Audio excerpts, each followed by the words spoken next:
Good morning, everybody. Just a quick little bit of Wednesday midweek encouragement, especially when you're watching the news and you hear about all the new cases and everything that's going on. And yes, there are quite a few new cases, but I want to bring it into perspective for a second, because all you're going to hear about on the news is Florida, new cases. But I want to look at some of the research I dug up for you guys.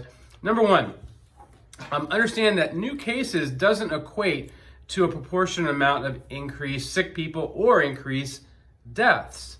It just means positive tests, which isn't being explained very well in the media right now. For example, there's a study here that we're going to attach to this text if you want to go check it out and read it. But basically what they're showing is that despite you're hearing a lot about Florida is actually not very high on the mortality rate. In fact, when they look at the number of deaths per 100,000 people, number one, I believe, is New Jersey, and then the next few states are like New York, Pennsylvania, Rhode Island, District of Columbia. And actually, in reality, Florida is way down the list on the mortality rate, despite having a lot of testing and a significant number of positive tests.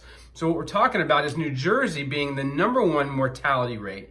Again, we're not talking about cases, but number of people who die per 100,000 positive tests. They're looking at 172 deaths per 100,000, and they're number one in the country.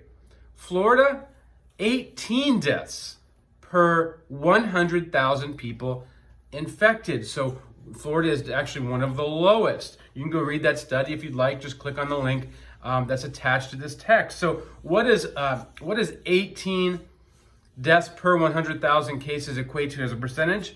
It equates to this.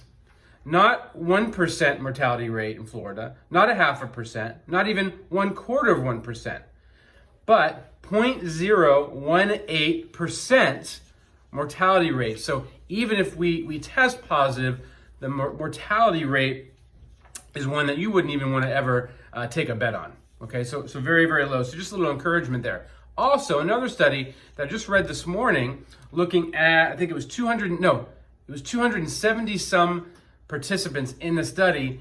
Guess what percentage of the positive tests were symptomatic? And the number was 81%. So in this study, they're saying that, number one, if you get it, 81% chance you're not even going to feel sick, no symptoms.